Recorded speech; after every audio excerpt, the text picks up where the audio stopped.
dikasihnya bajunya sama dia, dinampakkan sama kami, ini baju saya, besok berangkat kami jam 6 ke Tanjung Uban. Di situ pendidikan kami. Itu yang menyampaikan almarhum atau Adan sama almarhum. itu percakapannya video atau foto? Video. Video call langsung. Oke. Semua keluarga sudah bicara sama dia tanggal 20. Sama almarhum ya.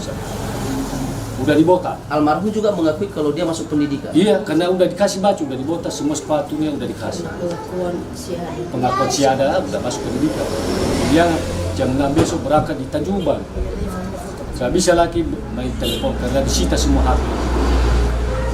Lalu Pak, di situ tanggal 23 tidak bisa lagi komunikasi. Setelah 2 hari saya telepon siada. Mana foto adikmu? Kalau udah masuk dia pendidikan, dikirimnya. Lalu ya, semangat saya, keluarga sebesar semua semangat. Akhirnya dari situlah kami semangat. Setelah itu Pak, balik dari Padang dia kesini ke rumah, diadati dia, dihargai dia, semua keluarga besar. Kita syukuri karena orang yang mengasihi kita yang bagus tetap kita balas yang saja.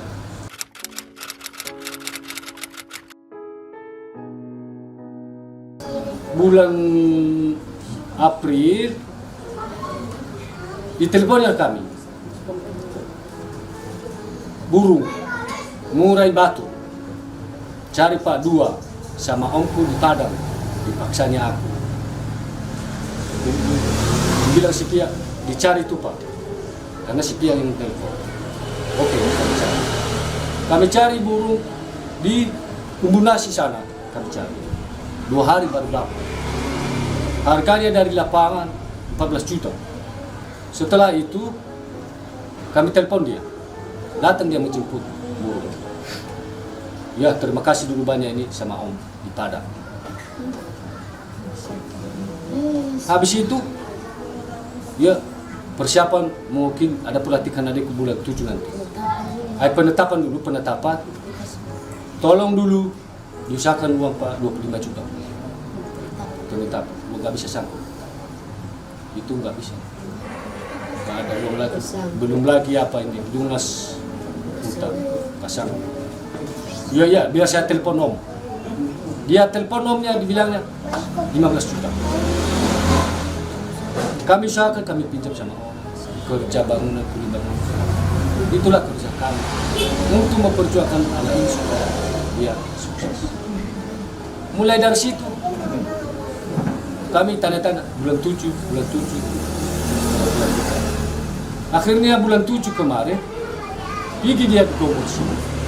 Dia bilang, biar saya kasih pemahaman di keluarga bahwa adik saya pelatihan bulan 9 sudah ditambah waktu. Setelah itu oke. Setelah itu kami tanya bulan 9. Bulan 9 dibilangnya, oh jadi tanggal 9 bulan 10 nanti pelatihan di Tanjung Uban. Lalu kami mempersiapkan, aku bilang sama dia nggak ada uang, biar saya ada persiapan. Kalau pesawat kita lewat, nggak bisa kita lewat pesawat. Kalau ada 5 orang, dan manilah biayanya. Setelah itu, oke, biar saya usahakan. Kami pinjam uang. Kami sepakati di keluarga. Apa dibilang sama saya kemarin? Saya ikut Pak, kalau pelatihan adik saya. Karena jasa saya sama orang bapak.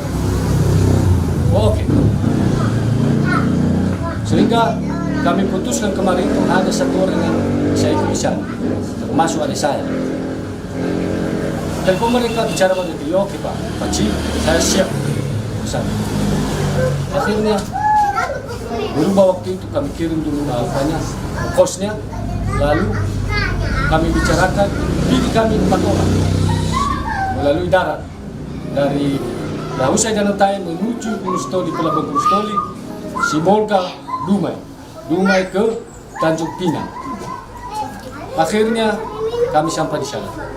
Setelah sampai di Batam, di Tanjung Ubah, 2 hari.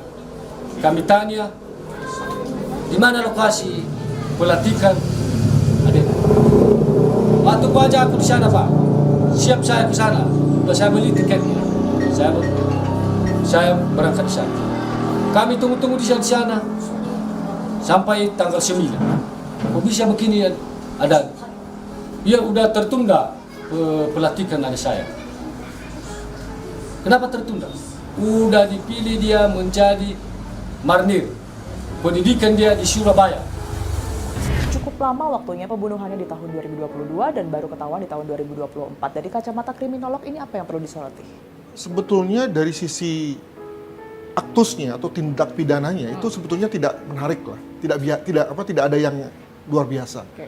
Ya, ada orang yang dijebak, ya, diiming-imingi, lalu kemudian dibawa ke satu tempat dan dibunuh, ya, lalu kemudian dibuang ke satu tempat dan baru ketahuan belakangan. Kan sebetulnya nggak ada yang aneh kan sebetulnya. Nah, yang menarik adalah konteksnya, kan gitu kan, bahwa yang bersangkutan atau korban ini adalah seorang calon siswa tamtama Yap. yang diiming-imingi masuk oleh seseorang, Oknum katakan saja gitu ya? oknum begitu ya, dan percaya. Dan bukan hanya dia yang percaya, tapi juga keluarganya. Nah, kemudian yang bersangkutan katakan saja masuk, lalu kemudian dan sejumlah uang sudah mengalir. Nah, kelihatannya sang oknum ini kemudian lalu merasa tidak cukup, ya, merasa ingin terus memeras si calon ini, tapi sang calon ini tadi kelihatannya sudah aware atau sudah sadar bahwa dia mungkin diperas. Maka kemudian Keluarganya ini maksudnya? enggak, si calonnya ini, si korban. Oke. Maka kemudian lalu dalam rangka untuk lebih banyak memeras korban dan keluarganya, maka kemudian korban dibunuh sambil kemudian komunikasi tetap dibuka. Betul. Antara oknum dengan keluarga. Nah, ciri pendidikan TNI kan adalah, demikian juga kepolisian, adalah jauh dari keluarga. Tidak ada komunikasi. Tidak ada sama komunikasi. sekali, baik. Baru keluarga Telepon akan maupun- ketahuan, baik. akan mengetahui si keluarganya ini setelah diundang atau pada saat diundang Ya. saat kelulusan. Itu memang kecenderungan atau kebiasaan lah begitu ya. Lalu disitulah lalu kemudian keluarga merasa, wah anak saya sudah berubah. Bahkan banyak diberitakan keluarga-keluarga yang menangis melihat anaknya kok berubah gitu ya, tambah gagah gitu ya. Itu karena tadi mereka setahun atau 2 tahun itu diisolasi, dikosongkan kognisi mereka sehingga kemudian mereka berubah menjadi abdi negara, begitulah ya. Nah, ini dimanfaatkan nih ya, begitu kemudian sang korban ini sudah meninggal, terus komunikasi tetap dibuka dengan satu konteks bahwa sang korban ini nggak bisa dihubungi mengingat sedang dalam pendidikan. Nah, ketika itu lalu kemudian mewakili korban, sang oknum kemudian tetap meminta uang kepada keluarga. Jadi di sini memang kemampuan dari sang oknum meyakinkan keluarga itu memang lumayan tinggi gitu ya. Tapi juga memang diuntungkan oleh karena sang oknum memang memiliki relasi kuasa ya. Dia mengaku sebagai oknum dari pusat pendidikan ya. Tentu lalu juga kemudian lalu dari pihak keluarga yang mungkin orang sederhana dan tidak punya konteks apa-apa, tidak punya lobby dengan siapapun, sehingga percaya saja Semudah itu percaya. dan semudah itu.